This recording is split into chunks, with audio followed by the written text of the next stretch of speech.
2, 1, and we are live. Hello, everybody, and welcome back to Wheel Talk, the podcast with a guy in a wheelchair and a girl in a wheelchair. And this is a fairly unscheduled, spontaneous podcast because we had our Zoom hangout and no one turned up.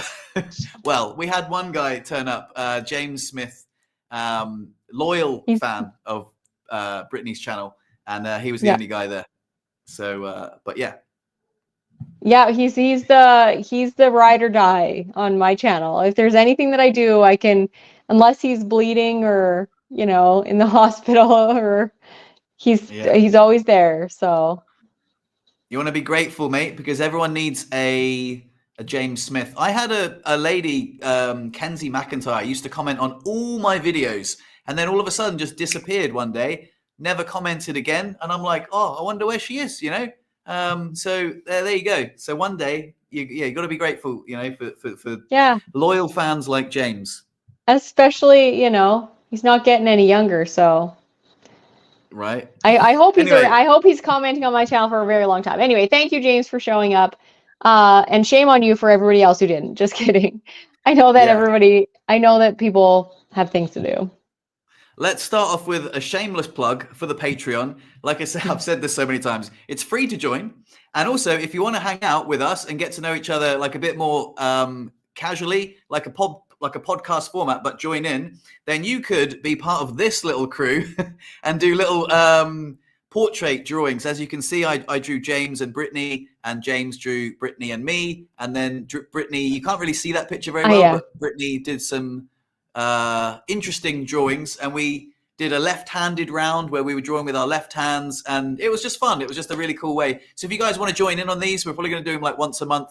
The links are in the description. Patreon.com/Fredo the Wheelchair Guy and Patreon.com/Empowered Parrot. And with that out the window, let's move on. Yeah.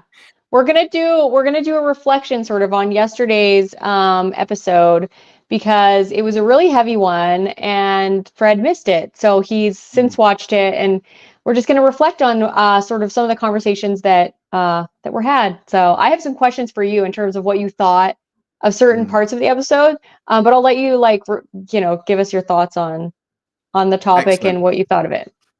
Well, number one, I thought it was fantastic. Absolutely brilliant. I loved it so much. I thought it was so wonderfully choreographed, if that's the right word. There was the communication was so patient, like there was no one interrupting each other. I thought Brian or B was very patient, like letting Brian speak first, and then his whole huge monologue was so wonderful. I had such a different expectation going into the podcast. I was so surprised when I saw it was him. I was like, what, this guy? You've been on Brittany's channel, like how are you choosing death?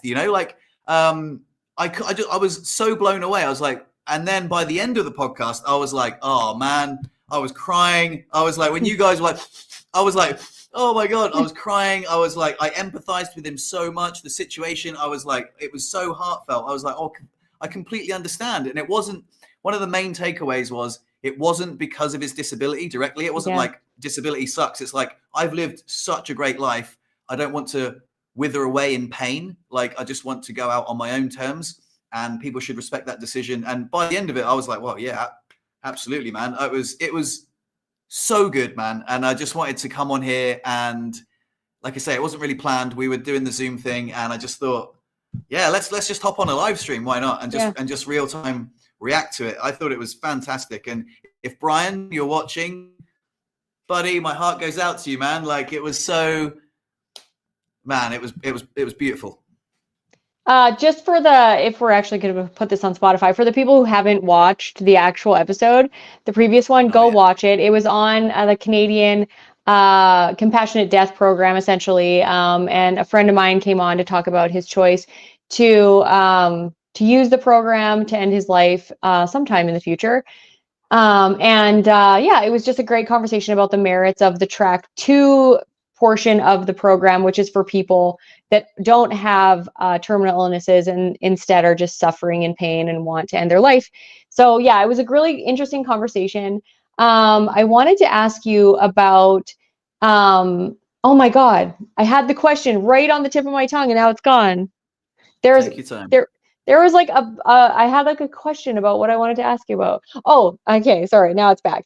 I wanted to ask about the notion that quality over quantity, like the longevity conversation, because aging with a disability is obviously very relevant to us. Like we hope to age with a disability, like we hope to last that long, right?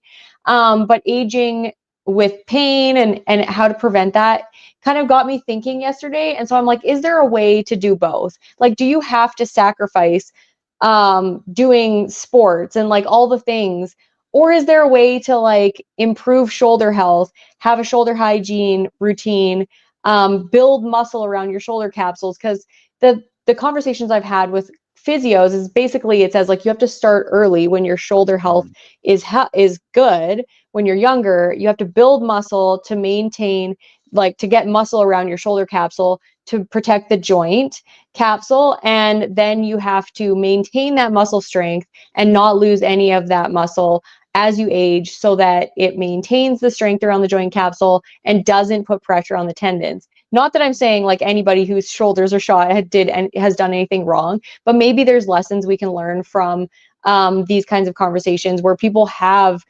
maybe like overused their shoulders in a way that wasn't healthy, and maybe there's a way to do it better. I don't know what your opinion is on that. I just wanted to ask you about that, like the longevity thing. Like, do we have to sacrifice all the all the fun in order to, like he was talking about the wheelchair accessible van. Do you have to never drive a sports car and pull your wheelchair in and out of your car in order to not get bad shoulders? I don't know. Well, again, it brings up so many interesting questions. Like those questions are really great. Just to give people some background, just a brief background, if they hadn't seen the podcast, Brian has decided to. Again, there's two different Brians, so we'll call him B. The Brian who has gone ahead with it, the decision. He's chosen to end his own life through medically assisted suicide because of his quality of life. Directly to do with wearing out his shoulders as a paraplegic, a very active paraplegic, by the way, who's excelled at sports, for 30 odd years. He's achieved incredible things, lived a wonderful life. But because of, certain ailments in his neck and his shoulders and his body, to do with being a paraplegic, but not, I guess, well, it is kind of because of being a paraplegic, but that's not the reason for, anyway. So the question, that you're saying is there a way where we can take care of our bodies better so we don't end up, after 30 years in a wheelchair being like, my body's completely screwed. Like the doctors are saying, I can operate on you, but it won't really improve you, and you'll be bedridden and your quality of life is going to go down.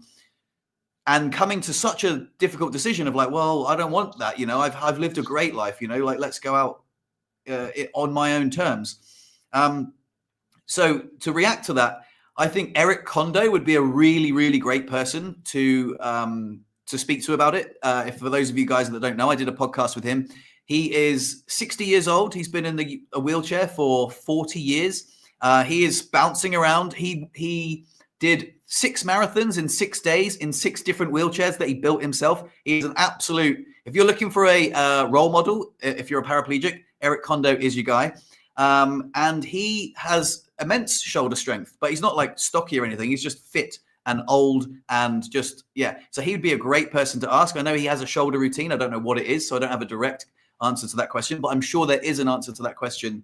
But I think it's got to be to do with being proactive, about like strengthening the tendons. I think like the rotator cuff muscles are ones that are prone to wearing out quite quickly. I know that there's some ones that you can do like this with stretchy bands that strengthen your rotator cuffs. So I'm sure that there is a way to be proactive. I don't know exactly what it is, but to protect your, I don't know, it's weird. But like you say, you've got to strike up a balance between, do I protect my shoulders and live a sheltered life, or do I just go balls to the wall, achieve loads, but then at the risk of like 30 years down the line having certain regrets? But although Brian didn't have regrets, it was like just reflections of what he would do differently. So I think, again, the podcast was fantastic. I think a lot of us can take Brian's lessons on board and I guess decide to live our lives in a way that is, I guess, a compromise of the two, Yeah, I think that's like a conversation that we can explore. And I think it's a valid one, especially for those of us that, are going to be in a wheelchair for many years. Like somebody who maybe is paralyzed at 50 and has healthy shoulders already, and they might be in a wheelchair for 20 years. They're not looking at, 40, 50, 60, 70 years in a wheelchair. And the some of us that are, I think this conversation is so relevant. So maybe we can do some research on that and bring some strategies to the podcast for people to try out at least and see if it makes a difference in their shoulder health while they're still young enough to make a difference. So I think we should explore that for sure. But the quality versus quantity question is one that, like, I know it's an age-old question. I mean, my dad, he's an able-bodied guy, and he's always saying, like, I don't want to live when I can't wipe my own butt or walk around, right? And that is a decision everybody has to make for themselves and what they feel would make them mentally unhappy, because there's a lot of people that could live if they needed help in their old age, and then a lot of people that would just be really grumpy about it, and it wouldn't be a fun situation for them. So yeah, the quality versus quantity thing is always an interesting topic. And I know for myself, I have chosen to have a wheelchair accessible vehicle because every time that I have tried pulling my wheelchair in and out, it's just been really uncomfortable, not necessarily on my shoulder, but on my neck. And it's like the reaching down, because I've always had like an SUV that anytime I've always used an SUV and not a car. So I'm always reaching pretty far down to get my wheelchair. And it's so uncomfortable, like back here. And it's just, it's not a fun feeling. But I also don't know if it's just because I've always had a wheelchair accessible vehicle that the times that I don't, it's not something my shoulder is used to, or my back, or my neck. And I don't know whether I would get used to it. I know when I had my rear end accident and I had to rent an SUV for 8 months, my body definitely got used to lifting the chair in and out. But yeah, I don't know. What are your thoughts on the car thing? Like, would you ever get a wheelchair accessible van? The interesting thing that I thought when I listened to it was I don't ever feel pain when I pull my wheelchair, and I'm quite strong. I'm not as stocky as Brian. He looks very, very strong. He's got massive hands, man. He's like really like a real man's man, Yeah. Anyway, I was quite impressed with just the size of his fingers. I was like, oh man, he looks really strong. Anyway, but that's an interesting thing because he looks very, very strong. And if he's saying, trust me, man, but I'm sort of like 6 years in, I'm like, man, this doesn't even hurt me at all. Like I never actually feel strain apart from when I had my tennis elbow of getting the wheelchair in and out the car. So I was kind of like, well, I don't know, man. Like I guess a wheelchair accessible vehicle is quite expensive, and I have a perfectly good vehicle, and I get my wheelchair in and out the car without any pain. But times that by another 10 years, 20 years, will I look back and be like, oh, I should have listened to Brian? But my shoulders, I guess because my shoulders don't feel any pain. It's a tough question to answer, because yeah. I'm kind of the same. Like, I don't generally get shoulder pain apart from like here and there. When I've done something, like when I was trying to move a freezer once, and I was like wedging myself in between a wall and the freezer and using my shoulder and my elbow to push the freezer so I had leverage.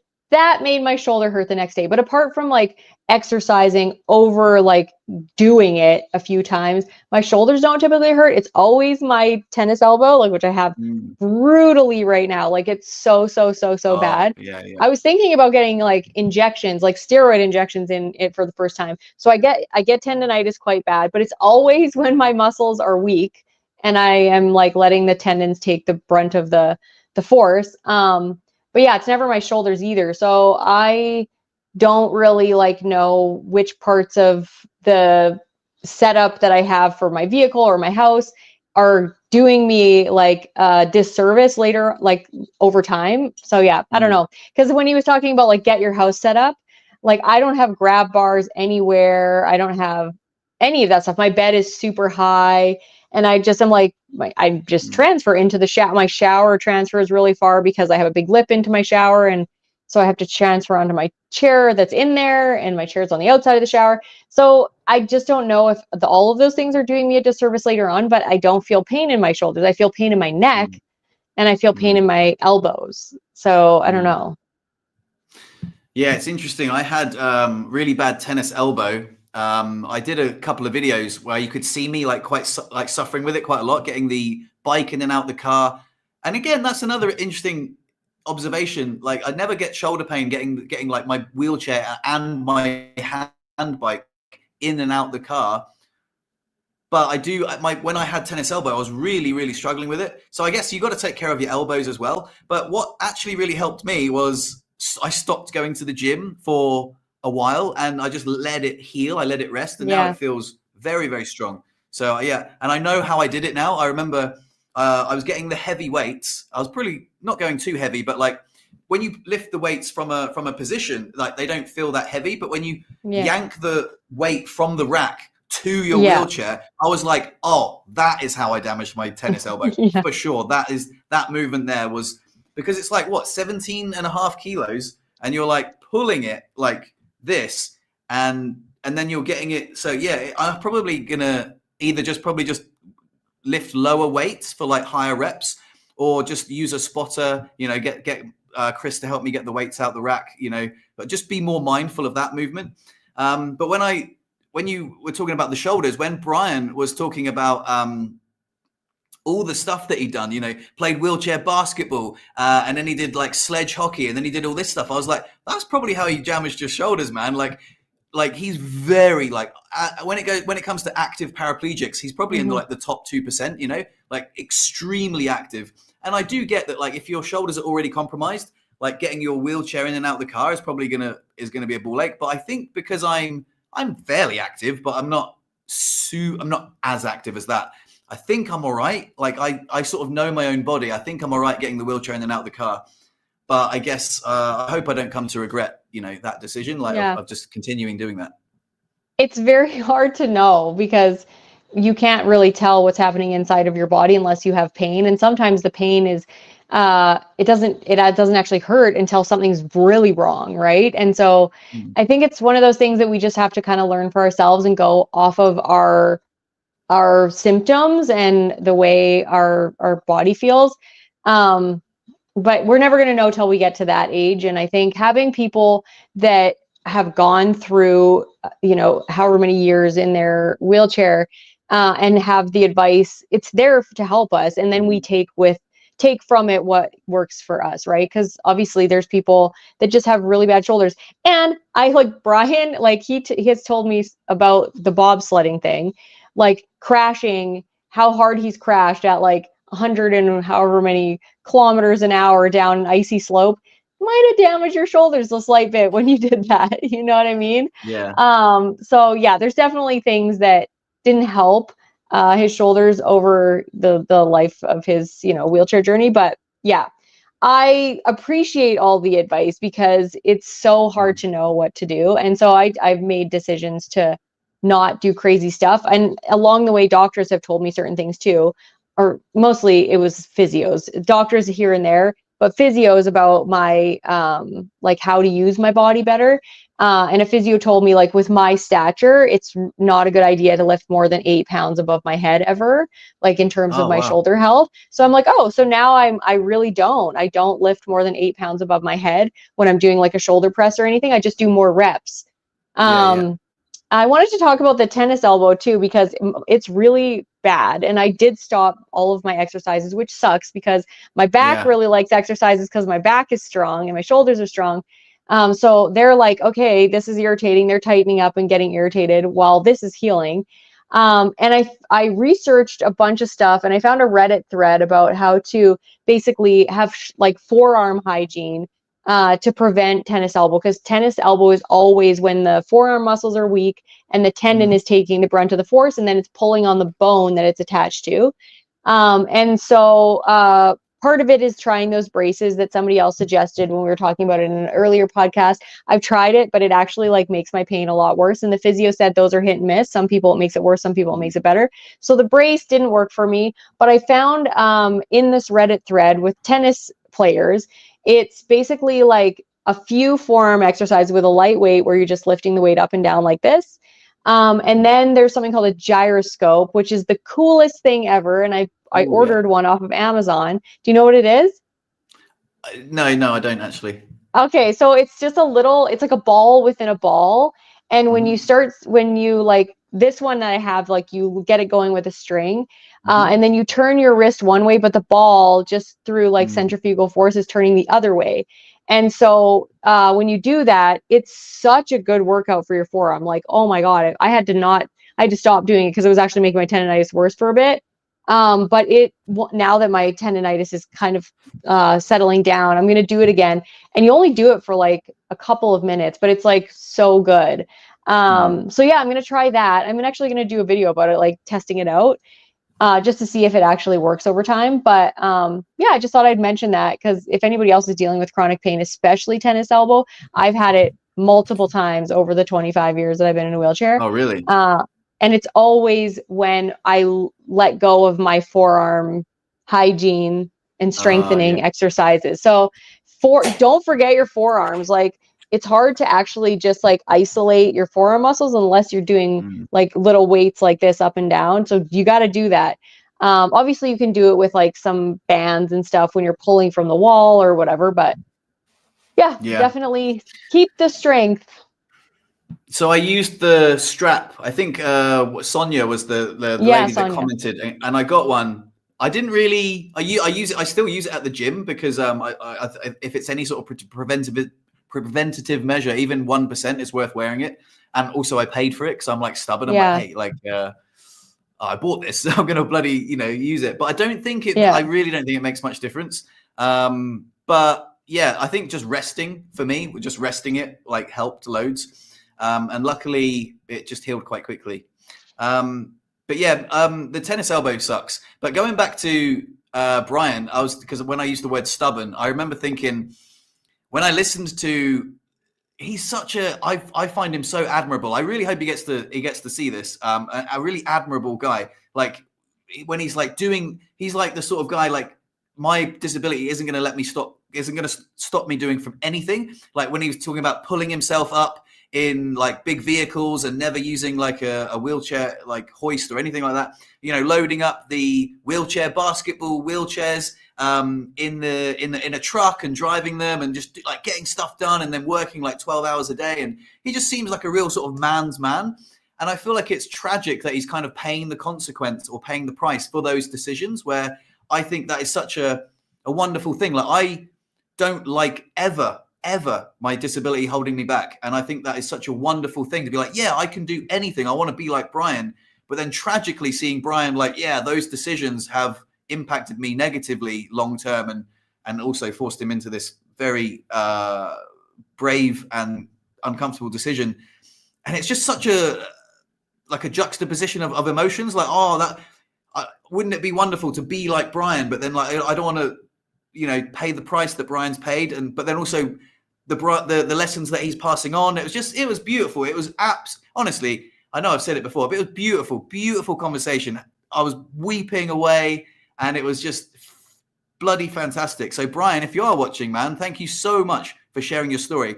I know that you were really apprehensive at the end of saying, oh God, now I'm on a podcast, I'm bloody broadcasting it to the world. I think anyone that knows you, that listens to that podcast, will have a far better understanding of what you're going through, because you got your point across uninterrupted with people, with your peers that understand and a supportive crowd. So bravo, man. It's brave of you to share that way. And I really, really, really understand and respect your decision so much. So yeah.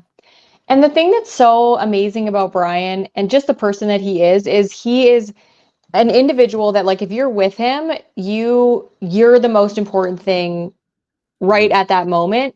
And the amount of people that has like challenged their beliefs about disability because they met Brian is in the thousands. Like it's not an exaggeration. Like the amount of people that he just, I don't know, people are drawn to him. Like I've gone to like the bar with him and I'll be sitting there along with him, and I'm not even joking, like just streams of people keep coming up to him when he's dancing and like all this stuff. And I'm like, like a few people normally come up to people in wheelchairs, but he's just like, it's crazy how many people are drawn to him. And when he goes to speak anywhere, like we speak at one of the technical, like tech colleges here, that's for like engineering and stuff, about adaptive like devices. And so we've done that a few times, and every single time the instructors always personally ask for Brian, because I'm kind of like the connection for them. And they're like, is Brian better come? The students are asking for Brian. Because he's just a tell it like it is, you know, no holds bar. Like, he just says anything that he wants to say, and it's all true. He doesn't lie or sugarcoat anything, and he's never like fake. And I think that people are so drawn to that. Like, his genuine spirit is just so palpable. And yeah, I've seen it time and time again. So if he didn't live the life he lived, would he have influenced the amount of people that he influenced? And those people, how many of them are out there living different lives and interacting differently with disability, because Brian showed them, you know, that disability doesn't define somebody. And like, there are employers that will, you know, consider hiring somebody with a disability when they would never have before. Because Brian crossed paths with them. And it's just, yeah, he's just a very cool person. I'm so honored to call him one of my best friends in the world. He's just such a great guy. And he's challenged a lot for me. Like, I met him years and years ago, and he's continually challenged me about like what I'm capable of in a wheelchair. And I probably wouldn't have started my YouTube channel had I not met him years ago, because he's part of the reason that I became so unapologetically truthful about life in a wheelchair, because it brings people closer to you rather than pushes them away. Yeah. I know that like not everyone can see all the comments, but like, you know, we've got a lot of supportive comments. You know, I watched it and it made total sense.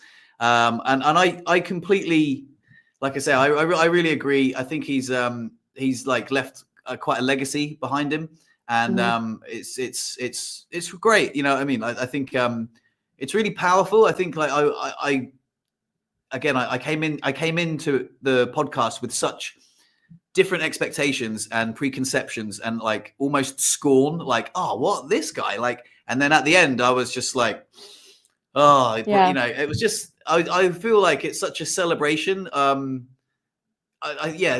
going out on your own terms is like, I've sort of, it completely changed my opinion of it, and going out on your own terms in a way that, you know, I don't want to, I think it's everyone, it's your own right, you know, like, again, it's medically assisted suicide, but if that he made a very good point. If that option wasn't there, then what, someone's going to just find me? Like, I want to go out, you know, in a way where, and we can celebrate his life, and also what, it's almost like a gift to know when you're going to die, because no one knows when they're going to die unless they take their own life, you know, like you and I could die tomorrow in some tragic accident. So, and if you've gone through an injury like a spinal cord injury, likely you probably could have died, you know, when that happened. So everyone gets a second chance at life, and to go out, like, you know, knowing your end date, doing, you know, tying up loose ends, I think it's brave and beautiful. So I hope Brian gets to hear that, man. So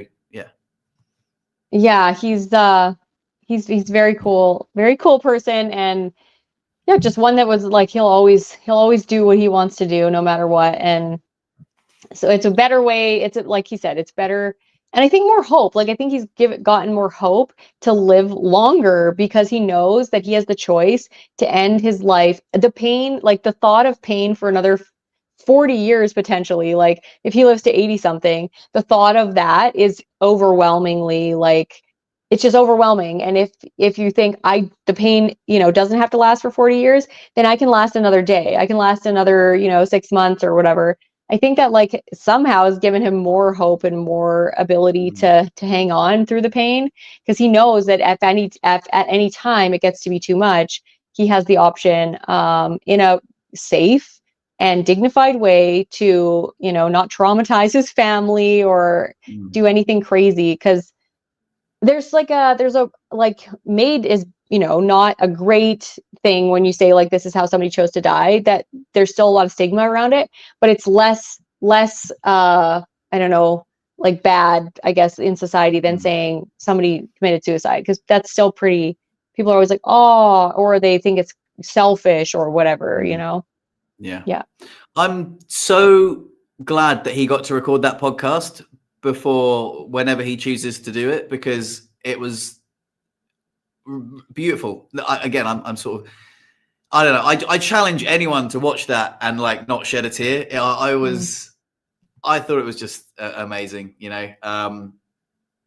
Yeah, brilliant, really, really good. So yeah, so I know that there's some comments like, sorry, who's Brian? Yeah, it's a good question. We're reflecting on a podcast that Brittany recorded yesterday with Brian, who is a guy who, well, it's a long story. You have to go back to the beginning of the podcast to get the context. Yeah, let's move on because we've got like a limited time, and I wanted to end on a bit more of a light-hearted note. Unless you wanted to dwell on it a bit longer. No, I think we're good to change topics.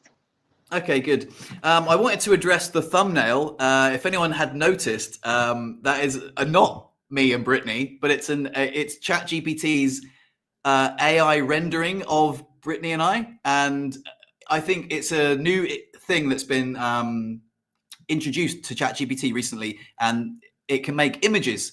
And I was playing around with it. I was sort of like dicking around with it, and I don't think that we're going to continue with the AI generated thumbnails because I think it's very creepy. But who knows? They might get really good one day, and everything will be that way. But I just wanted to share some other things like that it did because I thought it was really funny.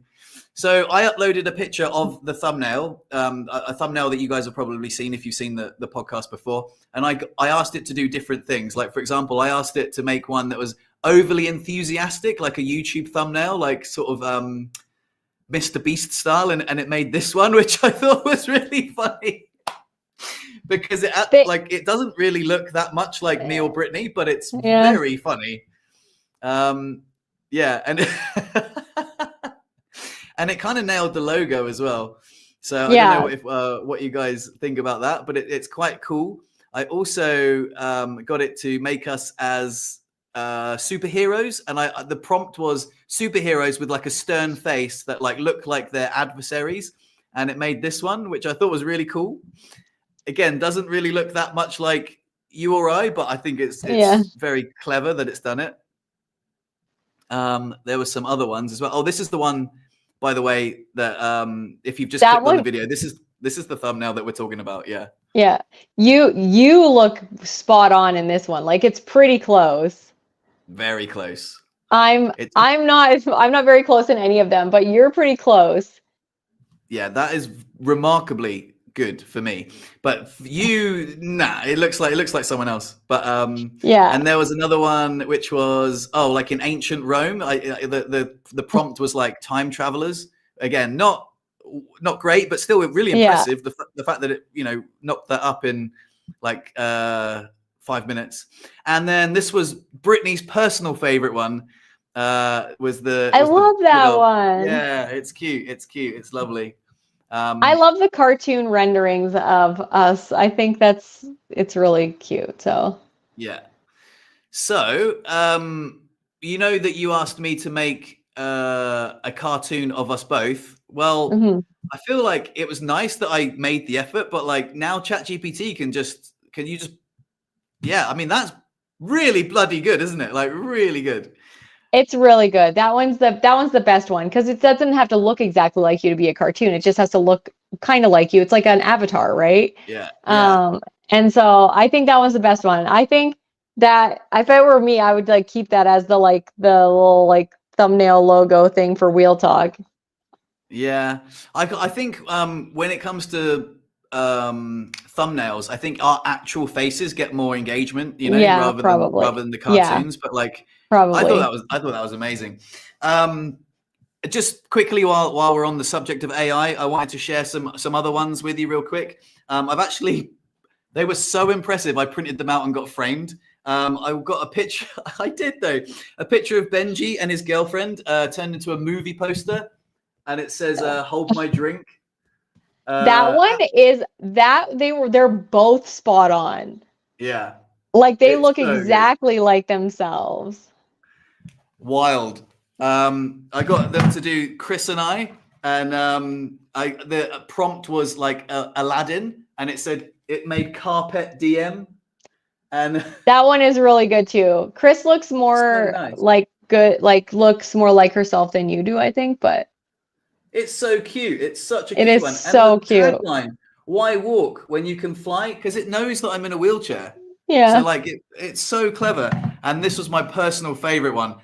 So good. The prompt for this one was just surprise me.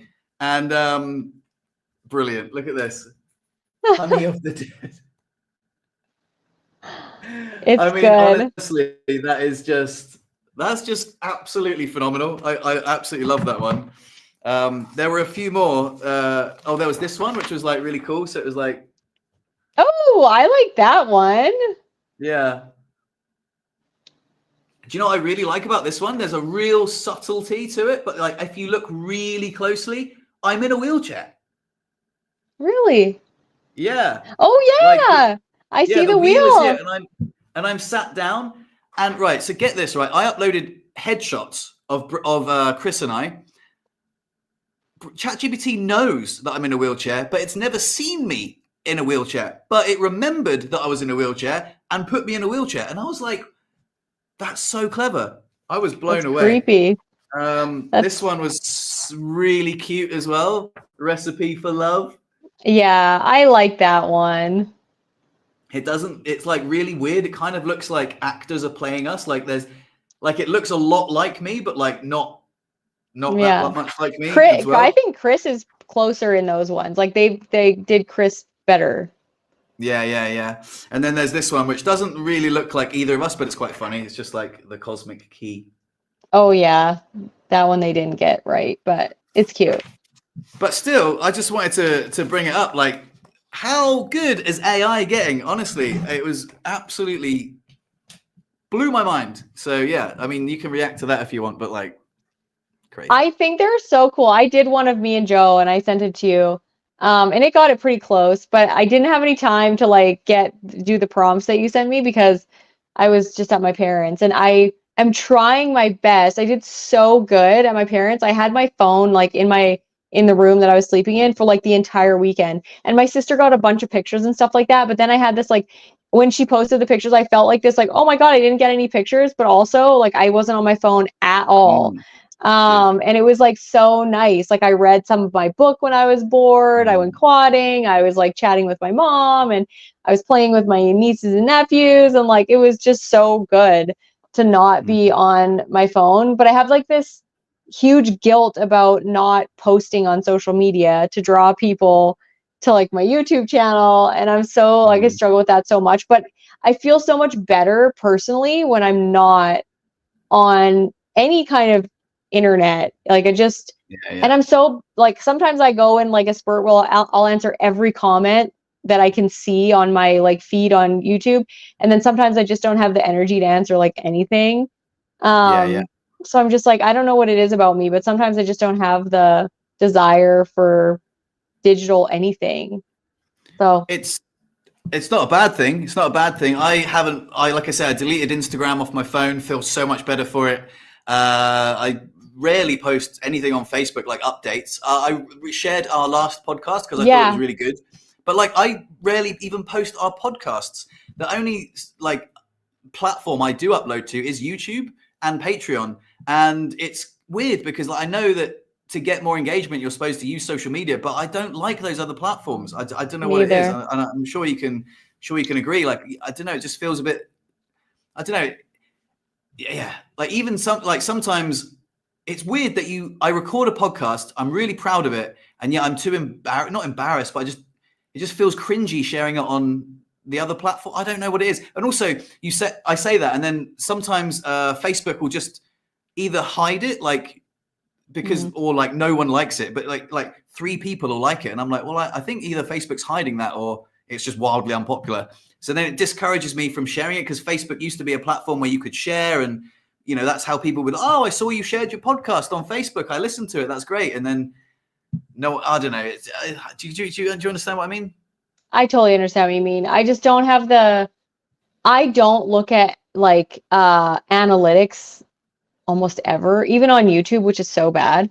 But in order to actually optimize the way you're sharing it, you actually have to be paying attention to the time of day you're sharing and what's getting better engagement. You have to answer comments all the time. And I want to help people, but I have like don't know if I'm like an empath or something, but like I feel like if I have to answer a bunch of comments, then it's like too much of me going all over in every different area. Yeah. And it's like enough energy of mine is spent just trying to think of videos, recording the videos, editing the videos, which is not like a talent of mine. And it's not like a Mm. passion of mine. I do it because I want the information out. And there's all the things that are like, oh, you have to just like, eventually get somebody to do that and pay people and all that stuff. But I'm Yeah. just like, I don't make enough money off of YouTube to pay somebody to edit my videos. And I don't feel like trying to go through all the work to, send them all of because you have to organize the footage in order to send it. And there's still like just a whole bunch of stuff. So I'm just like, I don't have the energy for like getting that stuff done barely while I'm trying to work as much as possible and all that stuff. So I'm just like, oh, so social media just goes on the back burner. And I am a terrible online business owner, influencer, whatever. It's just Yeah. hard. I don't know. And then I No, feel all left behind yeah. half the time, but I agree. I agree. And it's such a shame because like I think because Instagram for me it shot itself in the foot by I like to like share pictures of if I go on holiday, I'll share stuff on Instagram. If it didn't constantly promote the reels, which is like digital crack, I would like to engage with the platform more. It doesn't even show me things like from my friends anymore. It's just random like influencers or adverts. And I'm like, fuck yeah. off. Like even YouTube is pissing me off lately because it's constantly trying to show me the YouTube shorts. And I'm like, hey, if I wanted to watch YouTube shorts, I would download TikTok. I'm here for the long form content, but stop showing me those thumbnails which show you just enough, like some guy falling over and you're like, oh, like you want to click on it because you want to see like how he falls over clumsily. And then you're like, oh, a little swipe up and then you're in the bloody, you're on the scroll. And I'm like, fuck off. Like this is not the platform that I want, Yeah. so I know. it's annoying, so annoying. So yeah, I'd like to share more on social media, but I'm so allergic to it these days that it makes me cringe. This is a question for like audience members. If somebody shares on social media but they don't engage with you, do you get angry? Like, are you like, oh, this person's like, a douchebag? I never do because I don't like engaging with people in that way. I like Patreon where I have like my Zoom hangouts, and if people can come over there and join me on Zoom, then I like that kind of where I get to know somebody more. If somebody emails me, I will interact with them back and forth as much as I have time for. I do not like answering comments, especially if it's just like somebody says something, a great video, then I'm just like, it's just energy to be like, thanks, like I'll like it or whatever. But I don't like engaging with people in that way. So if people watching don't get answers to their comments or people don't comment back, do you get annoyed at the creator? Because that's partially why I don't post, because I know I'm not going to have time to answer comments on Instagram, TikTok, Facebook, everywhere. And I reserve my energy for YouTube and emails. So yeah, somebody if like put it in the comments if they Well, yeah, no, I like know. most people say Yeah. they don't get angry, so. Yeah, yeah. But I know exactly what you mean. Like, I would much rather like the Patreon community. It's so weird because I'm trying to like get people to engage with Patreon, but I think people might be like, oh, he just wants us to give him money. But I'm trying to engage in a much more community based thing. Like, I wanted to do a Zoom hangout so people that listen to the podcast, like, look, there's 26 people watching us right now that could have been live and doing like the Zoom hangout. Like if you would just sign up to the Patreon, you'd have got the email notification and we could have been interacting in a much more community type way. Like, oh, hey, Ryan, like I know Ryan's just signed up to my Patreon. I would have expected him to be there and we could have like engaged with each other and got to know each other right in a Zoom hangout rather than, I mean, I don't, maybe people didn't want to do that, but like, do you understand what I mean? Like, Yeah, I totally. I had this I naive know idea. I do know Ryan has his morning routine right at our podcast time. So he's like balancing like watching us while he's doing like bathroom stuff and then getting in the shower and stuff. Yeah, I guess. So Yeah, I yeah. know for him, but I just wanted to defend him right there. But other people I know, like it's so hard to I struggle with Patreon a little bit in that way because I want it to be a place that I engage with people, but it's also just another platform that people have to go to and that they forget about. And it's really hard to know what to build a community on. There's a really cool app called School that I like a lot. There's like a way to schedule events. You can see the calendar. There's like a community feed that people can talk to each other in. That you can put courses in there and like have coaching and if you want, or you don't have to. But it costs money. So it's like 90 or $100 a month. And like, I think it would be so cool. Like I have this like thing to be like paralysis school. Like it's like a community, but only for people with disabilities kind of thing, which is Patreon is like anybody, which is fun to interact with people that is anybody. But then I feel like it's hard to like spread your energy between people that are just like fans and then people who actually need your help. And then once you start to get more platforms, like if I'm on Patreon and I'm on, YouTube and Facebook and Instagram and TikTok, and then I start a school community, then it's so much to keep. I'm supposed to keep like my newsletter going. And I'm just like, how do people that have online businesses do this? I don't know how everybody like makes this work, but yeah, I'm not really sure. I think it's batching content, using the same content in multiple places, and then just like automatically like scheduling uploads so that you don't have to like do it all the time. Cause there's like schedulers that you put one thing and it posts to 3 different areas. So I figure there's like, a lot of stuff I could learn to make my life easier. But at this point, I'm just like, there's a lot in life. But I appreciate all the people that stick around for all of my disorganization and haphazard posting and all of that stuff. Cause you get me. The people that stick around get me. I do. Well, I get you as well. Like it was interesting because it was nice for us to hang out and like do the drawings and stuff. I thought that was fun. But I naively thought that there would be at least like 5 or 6 of us.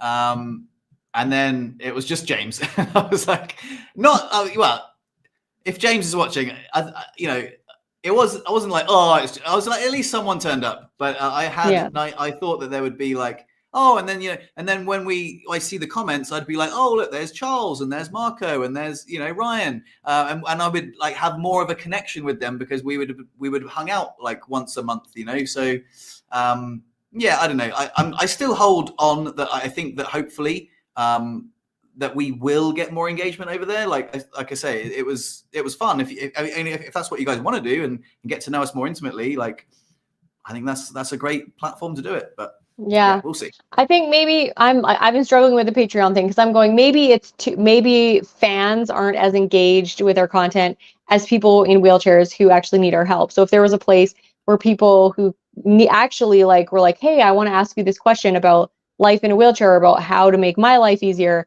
very specific questions, then I think it might make it easier. We should actually do that on here. If you like want to have a question answered on our actual podcast so that we're actually being helpful to the audience, or you just want us to talk about something, then email us, either of us, and then just put in the actual like subject line, wheel talk, and then whatever, your question is, wheel talk question or something. And then we can start discussing actual things that people are asking about. Because I know a lot of questions come up in the actual live comments. But sometimes it's not what we're talking about, so we can't just address it in the middle of a different topic. But I would really like to answer questions that people have. Also, if we title a video, like for example, reflections on choosing death, and then someone puts in the comment something random, and then we talk about bowel routines, it's really misleading for something like. So if you do email us empoweredparrot@gmail.com or Fredo the wheelchair guy at gmail.com, then we can like discuss it and like build, prep for it and have a discussion about it. But anyway, I'd really like to engage with the audience more. I think it's something that I think, again, it feels much more comfortable than the like the Instagram and sort of social media thing. So we've got a really engaged audience. So I think I want to cultivate that more. I know. I was telling somebody else the other day, I'm like, we have like regular listeners and that's like feels so good. And I like that the same people show up and are commenting, and every once in a while we get, new people and then they become regulars, but it feels cool to have people that show up for us, even though I'm not articulate. I don't know why anybody wants to hear me talk about anything, but I appreciate that you show up for me. Yeah, I appreciate it too. Anyway, on that note, if you wanted, again, this was like a really spontaneous one, a quick one. I've got to go pick Chris up as well.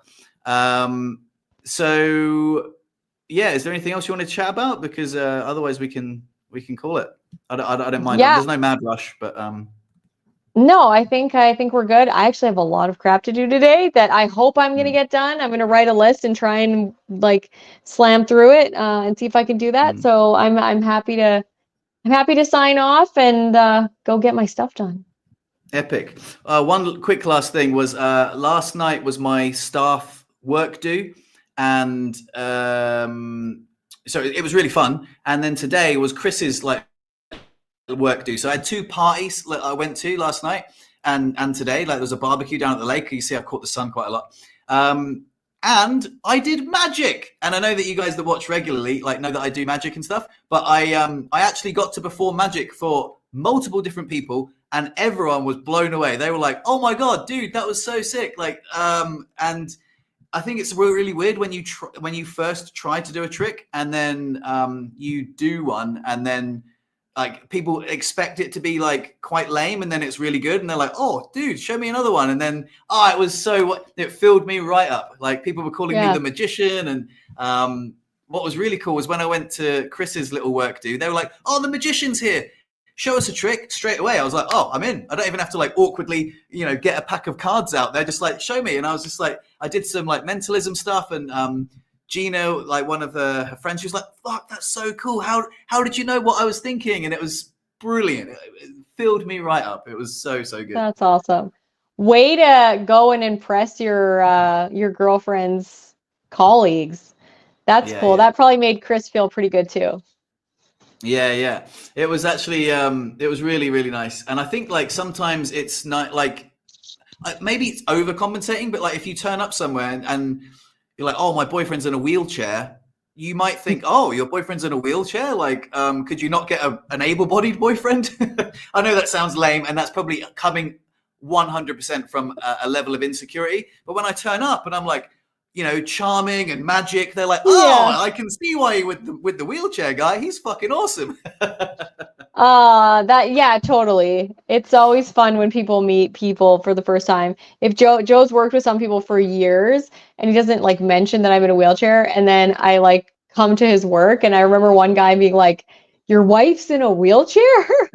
Like he was like, "What?" I'm just like, I know Joe's like, "Oh, I never told you that? Yeah, she's in a wheelchair." And he was just like, "What?" Like he was so like flabbergasted.